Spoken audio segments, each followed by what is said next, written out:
Hi, friends. This episode of the Cozy Lung Lounge is brought to you by Hootenanny Joy, where your health and wellness take center stage. At Hootenanny Joy, we know how overwhelming it can be to stay on top of your health, especially when life gets busy or chronic illness adds challenges. That's why we've created self-study programs designed to meet you right where you are. These programs are simple, flexible, and packed with tools to help you thrive. And they come with something extra, access to a live health coach. That's me, to guide you every step of the way. Whether it's improving your sleep, learning to nourish your body, or managing stress, our programs combine proven science with practical, real-life strategies.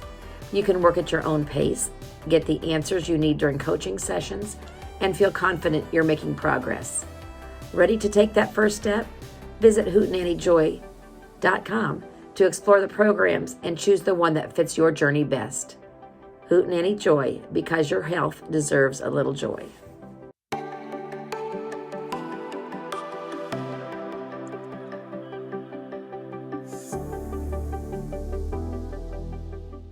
Hi, and welcome back to the Cozy Lung Lounge. My name is Kelly Lewis. I'm Amy Sheldon. And I'm Gina Hoots. Hey, everybody. It's another week, and we are talking about emergency preparedness. Now, that's a really important thing for these days with cold weather, fires all over the country. We've had floods, we've had hurricanes. You know, the end is near. It's really not near, but we want to be prepared for those kinds of emergencies. And I'm really looking forward to the conversation today surrounding emergency preparedness. So I think I'm going to jump right into this topic. I think it's important, namely because I live in California. And as we speak, we've got several wildfires happening here. But even if you don't live in California, there's all kinds of weather happening all the way from me, all the way over to Amy in North Carolina. So we're going to talk about all of that. But I think number one for the California, what's going on now is a lot of these wildfires that were sparked by the Santa Ana winds, no one was expecting this in January. And I think that's the most important point, is to be prepared for the unexpected. No one thought they would have to evacuate, in the middle of January from a sleepy little town. And no one thought that a windstorm would happen that would carry embers for miles and light everything on fire. We haven't had any rain, appreciable rain, for 8 or 9 months. And so everything was dry, but normally we don't start worrying about that until closer to summer. So what all do we need? There's all kinds of emergency preparedness lists. You can go on Google one, download it, print it, fill it out. They're all pretty good. It's just that for pulmonary patients, you've got to think of a few extra things, such as oxygen or your concentrator, if you're on oxygen, your medications, and having a list of your emergency contacts. Who do we call if something happens? But before we do that and get into that list, let's define an emergency first. What would be an emergency? So, for example, you're living by yourself and you have a sudden episode of shortness of breath that just won't quit, and you got to call 911. What if you have that sudden episode of shortness of breath and you're babysitting a grandkid? What if you've got that sudden episode and you've got a family member with you? Do they know what to do? What if you've got that sudden episode of shortness of breath and you've got a kid and a family member and 2 dogs and 2 cats? Do you have everything listed out as far as who should do what needs to go where? Who do we need to call? Who should I call? Your doctor first? Should I call 911? So we'll have an episode coming up on action plans. But short of that, there should be a list somewhere, right, for somebody to call, a list of people to call if something happened to you. What if your emergency was you just fell, right? Or what if the emergency was there was an earthquake, or a firestorm, or a serious snowstorm that just left the city immobilized, and you couldn't, your oxygen was supposed to be delivered tomorrow, and this freak snowstorm happened that nobody saw coming, and now you're out. So what kind of an emergency could possibly happen? We're having all kinds of weird weather and really strange things happening around the globe. And what are you prepared for? So Amy, maybe talk a little bit about your experience with North Carolina right now. Absolutely. So Places like Winston-Salem, North Carolina, which is close to where I live, we're not really prepared for lots of snow. Honestly, if we get 2, 3 inches, what can happen is we lose power. We don't have as many snow plows or salt trucks. We're not a place like Colorado who's very used to getting feet and feet of snow, and they're equipped for that. So when you think about what's going on right now, we have snow coming in. I know everybody is a little bit worried and a little bit nervous, especially in our area because of that. So there's definitely a few things with snow to think about. Thankfully, a lot of times it's at least somewhat in the forecast, or if it's winter, you know that it's a possibility. So there's definitely things that you can keep around the house. Sometimes people like to have generators, which if that's something that you can do, having a generator can be really helpful, especially if you are on oxygen and you've got a concentrator. It's really, really good to have a generator and to have some extra gasoline on hand, especially in the winter, just in case snow comes through and you need to be able to run your oxygen concentrator. If you're somebody like me, I have gas logs. So if I lose power, I can turn those gas logs on. And I also have a gas hot water heater.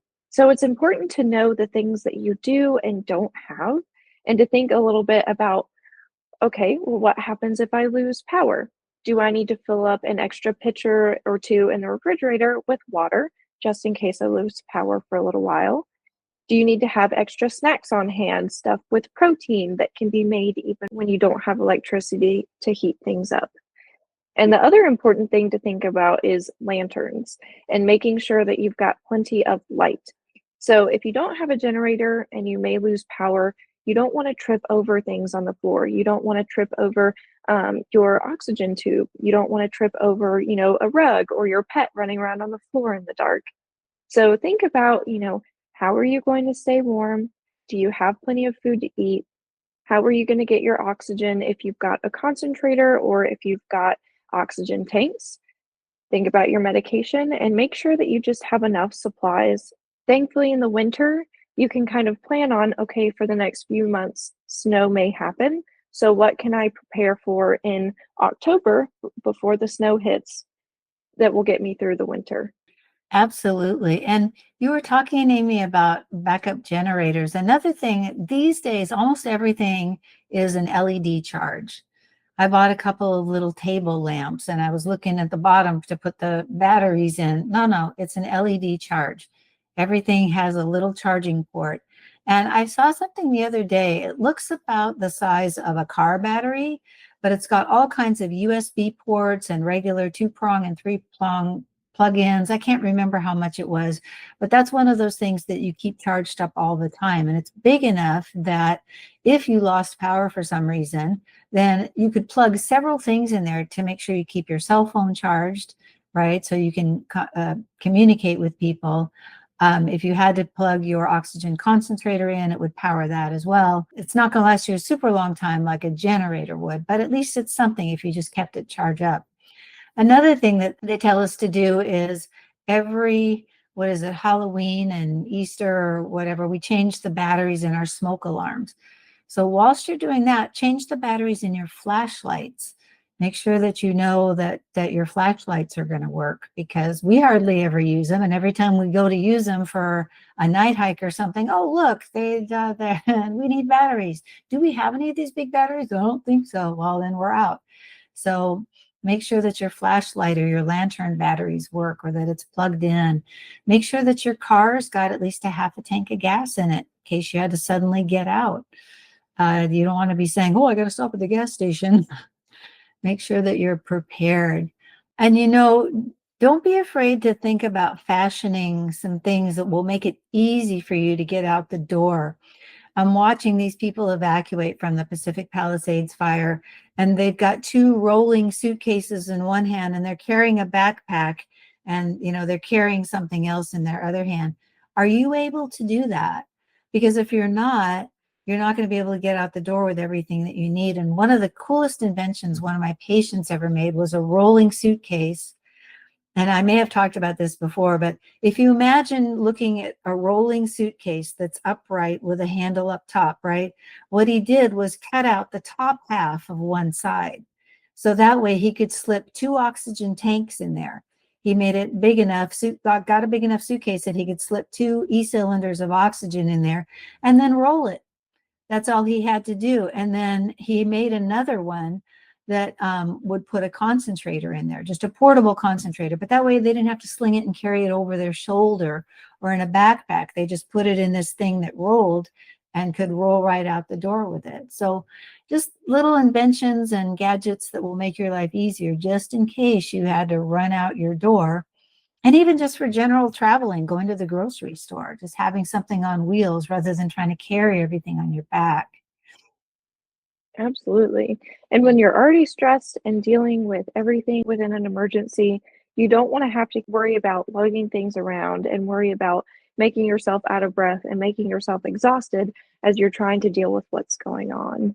And what about extra batteries for an oxygen concentrator, a little portable one? Extra batteries are always a great idea. Most of those portable ones that fit in a backpack or over your shoulder come with an extra battery that you keep charging at all times. But again, if you lose your electricity, it's not going to charge. Those that's a good time to have either a generator or one of those car battery sized banks of electricity to charge from. You can also get a car charger. So if you're able to, you could get in your car and drive around the block and charge up your concentrator that way, or your battery that way. But sometimes, again, in this case, people had to abandon their cars because the fire was coming so fast and they had to walk down to the beach. And this horrific sight that I saw of, they evacuated 30,000 people. So 1%, if even 1% of those people was on oxygen or non-ambulatory or needed a wheelchair, there was a scene where just people are being pushed in wheelchairs with stacks of stuff on their laps, just trying to get out away from the fire and the smoke that was coming down so fast. So not to scare anybody or frighten anybody with all this, but it can happen. You want to be as mobile as possible, and you want all of your devices charged up that need to be charged up. So do what you need to do. Hopefully you'll never have to run anywhere run on foot to get away from something. But honestly, you just never know.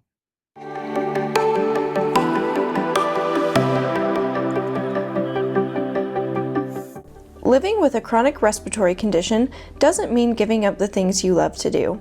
At Blue Zone Health, we're here to help you breathe easier and rebuild your strength.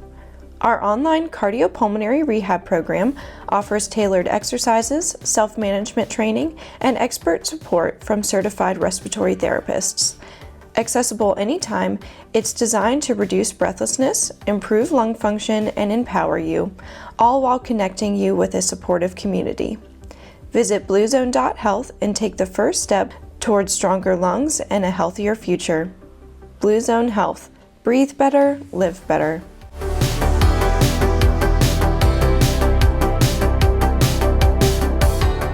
And there's things like foldable wagons. There's lots of different things that you can get and supplies that you can get to make sure you're mobile. There's foldable wagons that I use for work, even that's a fabric bag and fits inside of a foldable metal frame. And all of those kind of things, you may not use them that often. It may seem kind of silly, but when you need them, and it's really good to have. Another idea, one of my patients had those foldable wagons. Are great. You can get them at Costco. You can find them at garage sales sometimes. She said, "Oh, I just went to a thrift store and bought a stroller. And I took the innards out and I washed them and put it back." She goes, "Now I've got this big stroller and I just put everything in there. And everybody wants to see my grandkid that I don't have, but too bad." And she says, "I just put everything in there to go do what I need to do." So if you're not interested in buying one of those big wagons, you can just fit things onto a stroller. Amy, you made a little list here that I really like. Why don't you take us through it? Yes, so there's definitely a list of things just to kind of keep on hand in case there's an emergency. It's so nice to have everything written out so that you know exactly what to do and you've got a plan, because being a little bit less stressed and knowing that you have a plan is so important during an emergency to help you think clearly and make sure that you can do all the things that you need to keep yourself safe and to keep yourself healthy. So, number one thing is always to have a list of emergency contacts written out. Determine who is the most important person to talk to. Have phone numbers written down just in case you lose power, just in case maybe you're on the way to the hospital and you don't have your phone. Whatever may be going on, whatever emergency may be occurring, it's important to have that list of your emergency contacts to know who to get in touch with. Also, on that list, to make sure that you include your doctor, your local pharmacy, and your nearby friends and family. So we know who to reach out to for medications, calling your doctor, finding out what's going on with your health, your local pharmacy to make sure that we can get your medications, and then your nearby family and friends who can support you and who can take care of you, whatever may be happening. So just a quick note about writing down those contacts and keeping them in your wallet or in your purse.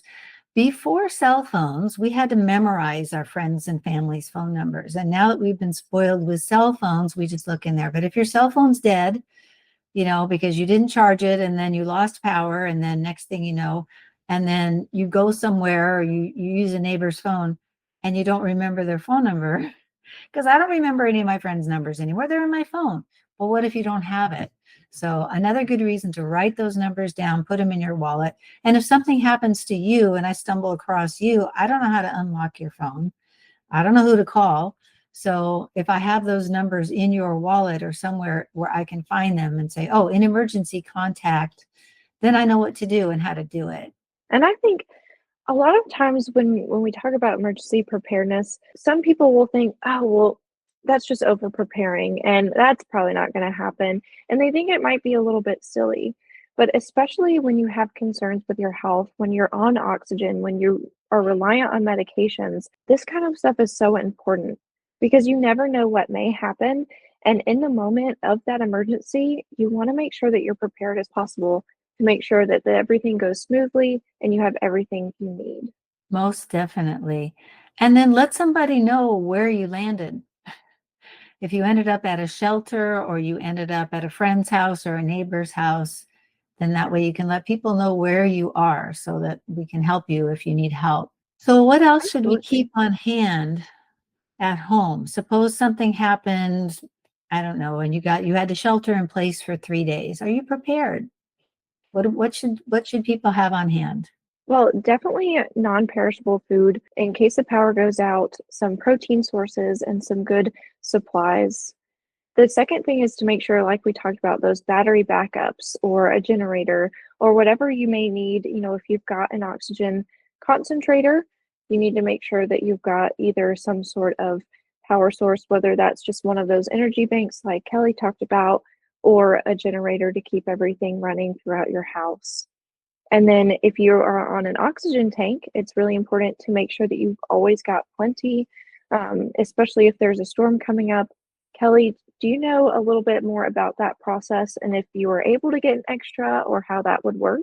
Well, let me back up. There's a step before that. A lot of cities and counties have a network, and they usually have an app that you can put on your phone and subscribe to so that you can get alerts. And those alerts will come way before you'll ever catch it on the news. So I have it on my phone here. It's called Nixle, and I get an alert saying high wind alert tonight. So if I get that alert, then I know I'm thinking, high winds, my power is probably going to go out. So I should probably call my oxygen supply company now ahead of everybody else in town. And see if I can get some delivered because I know that's going to happen. So if you can get that app on your phone rather than waiting for the news to reach you, I think about the wildfires that are happening right now in the Palisades, watching the news, and there were so many people that had no idea. They didn't have the app. They had no idea. People were knocking on their doors saying, we're leaving and you should too. And why? Oh, there's a fire. Yeah, I saw it. No big deal. And they're like, no, you need to leave. Well, nobody's come and said an evacuation order. And they're like, we got to get out. So if you have that early notification, definitely, if you need to evacuate, do so. But if you can shelter in place, I would always have a couple of extra tanks on hand. If you're on oxygen, definitely some medications, extra medications. Don't let yourself run out before you get your next inhaler or supply of medications that you take. First aid kits are always good. You never know what's going to happen. And then what I call a bug out bag. If you had to leave, what would you put in your bug out bag? So medications, right? Make sure you've got extra oxygen supplies, snacks with protein, water bottles, things like that. Things that you might need for grandchildren if they were with you, things that you might need for pets if you're going to take them with you. Your emergency contact list, and you don't have to get this done this week, but just things to keep thinking about. As I mentioned, go on to Google and you can download a list. Maybe you got one that looks, I don't know if you can see this. Oh, it disappears off my screen. Anyway, just an emergency grab and go list, this is called. And just put some things in it that you think you might need and just gradually build it so that you have it. An important thing to remember when you're creating these lists and you have them written down, whether they're on paper or on your devices, is to make sure that you share it with somebody. Make sure that you have a trusted friend or family member who is somewhat close by or who you can easily get in contact with, who's got that same printout, same list, especially if you're dependent on medications, especially if you're dependent on supplemental oxygen. It's so important that you're not the only person who's holding on that list, and that there's somebody out there who cares about you and who's your friend or your family who also has that access to make sure that you have the things that you need. This also doesn't have to be an expensive process. This can be purely a planning process with one bag that you just have with the very bare minimum. So, whether you don't have a lot of money to spend on this or you do, you can be prepared either way. And it just will depend on what you have available to kind of what plan that you make and what you have set up for yourself. But this does not have to be an expensive process. It can cost $0 to be prepared. But the most important part is to at least have some way to be prepared and in case of an emergency. Definitely. If you're on oxygen, inhalers, medications, have extras of everything. Do what you need to do to get those extras so that you have them. So I think that's about all I can think of for emergency preparedness without sounding totally doom and gloom.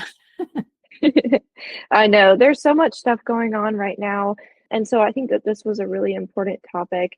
And it's definitely not meant to be a topic to scare anybody. It's just meant to be a topic to really help us be prepared and help so that just in case something does happen, you're more prepared, you're more ready to deal with it, more equipped, and it will make the whole process seem a little bit less stressful, hopefully. Definitely. Low stress is the way to go.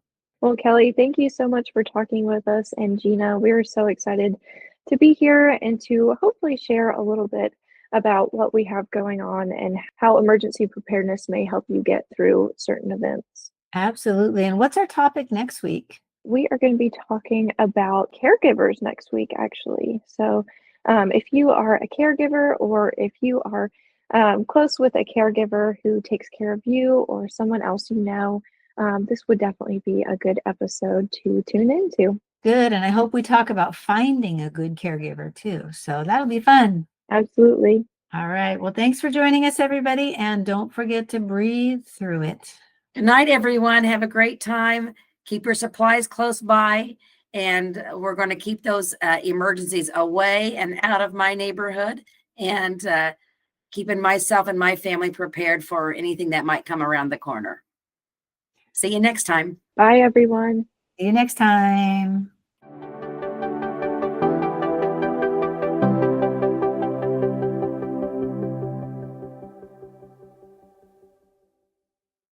Hi, I'm Kelly, a registered respiratory therapist with Blue Zone Health.